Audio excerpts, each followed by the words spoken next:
नमस्कार साथी दोस्तों, हम अक्सर बात करते हैं नियम और कानून की। ये कानून, वो नियम, ये नियम।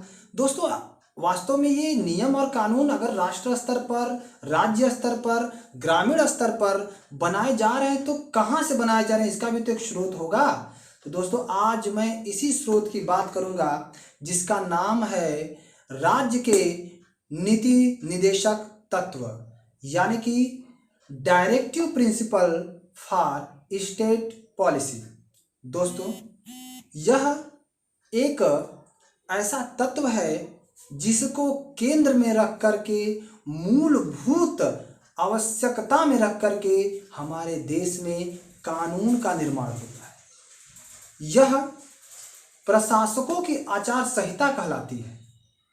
मेरे प्रिय साथियों, यह जो डीपीएसपी है यानी राज्य के नीति निदेशक तत्व हैं, यह भाग 4, हमारे संविधान के भाग 4 के अंतर्गत अनुच्छेद 36 से 51 के बीच में है। अर्थात अगर हमें राज्य के नीति निदेशक तत्व को पढ़ना है तो हमें अनुच्छेद 36 से लेकर के 51 तक के अनुच्छेदों को पढ़ना पड़ेगा। आज मैं इन सारे अनुच्छेदों को बड़े ही विस्तृत तरीके से बताऊंगा।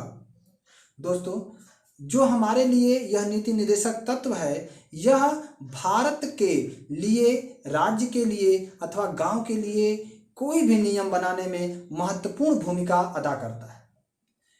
यह सामाजिक, आर्थिक समरूपता तथा कल्याणकारी राज्य को बनाने के लिए अति आवश्यक है। इसे भारत शासन अधिनियम का आदेश पत्र भी कहा जाता है। तो ये सारे जो पॉइंट मैंने बताया है, यह एग्जाम के पॉइंट ऑफ व्यू से भी बड़े इंपॉर्टेंट है। हमारे डीपीएसपी को 3 भागों में बांटा गया है: आर्थिक, सामाजिक और गांधीवादी। इन 3 भागों में हमारे डीपीएसपी को बांटा गया है। अब हम बात करते हैं 36 से राज्य के नीति निदेशक तत्वों की शुरुआत होती है और बड़े ही क्रम से हमें सीखना है, क्योंकि जब हम नियम कानून की बात करते हैं तो इन्हें जानना बड़ा जरूरी होता है।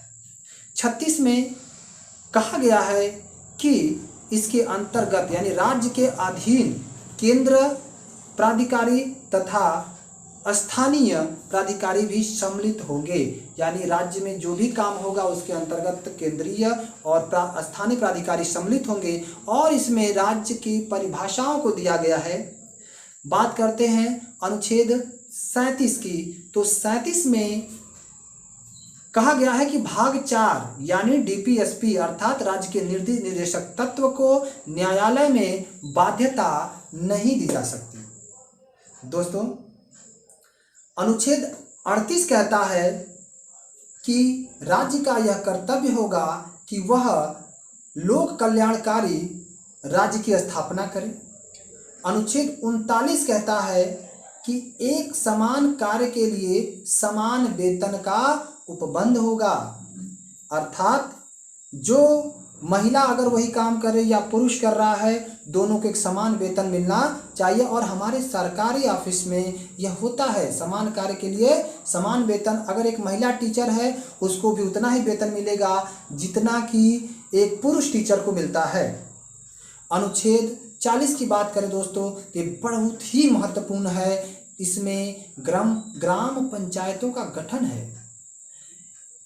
सर्वप्रथम ग्राम पंचायतों का गठन या ग्राम पंचायत का गठन राजस्थान के नागौर जिले में किया जाता है, जिसका उद्घाटन पंडित जवाहरलाल नेहरू करते हैं 2 अक्टूबर सन 1959 को।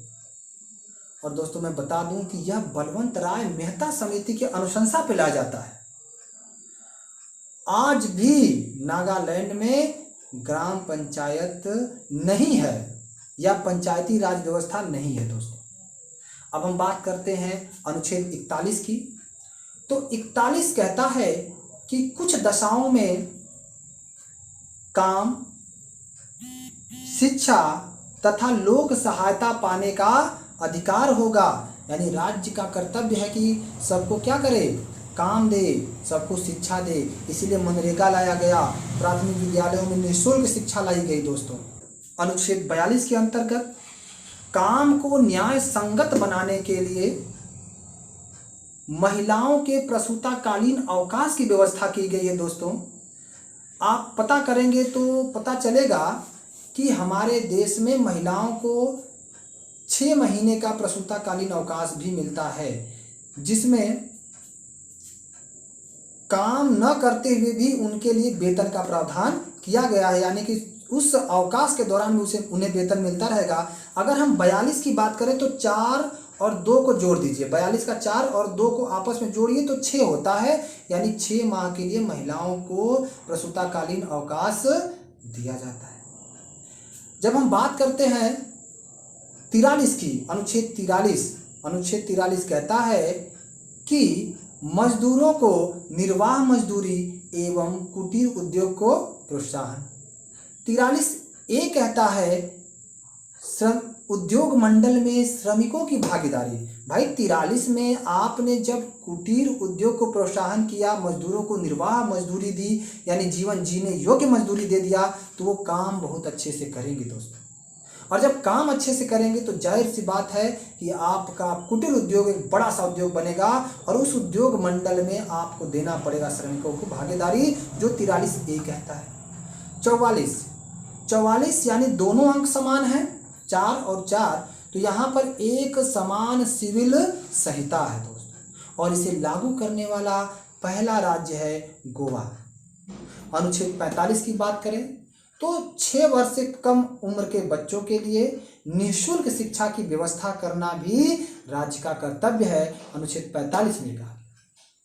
अब शिक्षा तो हम लेंगे, लेकिन कुछ वर्ग जिनको शिक्षा से वंचित किया गया था बहुत पहले, वो सोचेंगे कि हमारे लिए नहीं, तो उनके लिए अनुच्छेद 46 में कहा जाता है कि अनुसूचित जाति, अनुसूचित जनजाति और अन्य दुर्बल वर्गों के लिए शिक्षा एवं वित्त की व्यवस्था भी राज्य करेगा। तो दोस्तों 46 बहुत ही इंपॉर्टेंट है, क्योंकि यहाँ पर अगर दुर्बल वर्गों की बात हो रही है, अनुसूचित जाति, अनुसूचित जनजाति की बात हो रही है, तो मुझे लगता है कि इससे बेहतर नहीं हो सकता कुछ, क्योंकि उन्हें भी हमें साथ लेकर चलना है। आगे बढ़ते हैं दोस्तों। अनुच्छेद 47 पोषाहार की बात होती है। अनुच्छेद 47 में जीवन स्तर को ऊंचा उठाने के लिए पोषाहार की व्यवस्था करने की बात होती है। अनुच्छेद 48 दोस्तों 48 में है आपका कृषि एवं पशुपालन का संगठन। अनुच्छेद 48 कहता है कि कृषि एवं पशुपालन का संगठन। अनुच्छेद 48A इसमें कहा गया है कि वन तथा वन्य जीवों का संरक्षण, पर्यावरण की सुरक्षा, अर्थात हमारे पर्यावरण को पूरी तरह से सुरक्षित करने की जो प्रावधान है वह अनुच्छेद 48A में है। आप जानते हैं दोस्तों कि हमें पशु मिलते हैं, जीव जो वन्य जीव होते हैं उन्हीं को पाल करके हमने पशु बना लिया। हमने पर्यावरण यानी जंगल को काट करके कृषि करना आरंभ कर दिया। हम भूल गए कि जंगल को भी बचाना जरूरी है कृषि के साथ साथ, और पशु पालते हैं तो अन्य वन्य जीवों को भी बचाना जरूरी है। हम तो 48 में दोनों काम तेजी से किए, कृषि और पशुपालन का संगठन कर लिए, लेकिन अनुच्छेद 48A में हमने देखा कि हमें जंगल और वन्य जीवों को भी बचाना है, यानी वन एवं वन्य जीवों का संरक्षण। अनुच्छेद 49 दोस्तों हमारा संविधान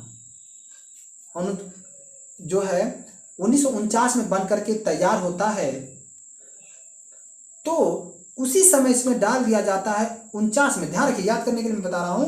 अनुच्छेद 49 में है राष्ट्रीय महत्व के वस्तुओं, स्थानों एवं स्मारकों की सुरक्षा। आगे बढ़ते हैं, अनुच्छेद 50 में देखते हैं। 50 कहता है कि हमें क्या करना है, कार्यपालिका और न्यायपालिका का पृथक्करण कर देना है, यानी अलग अलग उनकी शक्तियां होनी चाहिए दोस्तों। अगर सपोज करिए कार्यपालिका यानी हमारे जो नियमों का पालन करवाता है, यानी पुलिस अगर गलती करती है, नेता अगर गलती करते हैं तो उनको भी सजा होगी, इसलिए न्यायपालिका को कार्यपालिका से पृथक रख दिया गया, अलग कर दिया गया। नहीं तो होता ना चोर चोर मौसेरे भाई, तो बच के रहना है, इसलिए इसको अलग कर दिया गया हमारे संविधान में। अब आगे बढ़ते हैं। अनुच्छेद 51, इसमें अंतरराष्ट्रीय शांति एवं सुरक्षा की व्यवस्था की गई है। जिस प्रकार हम 51 रुपए का न्योता करते हैं शादी विवाह में, तो दो घरों के बीच जो शांति सुरक्षा बनता है, उसी तरह दो देशों के बीच अंतरराष्ट्रीय शांति एवं सुरक्षा की बात होती है अनुच्छेद 51 में। धन्यवाद दोस्तों, आप सभी इस वीडियो को देखें। अगर अच्छा लगे और लगे कि नहीं हमें हर भारतीय के पास इन सूचनाओं को पहुंचाना है, तो इसे शेयर जरूर करें, इसे लाइक करें और सब्सक्राइब हमारे चैनल को जरूर करें। धन्यवाद दोस्तों।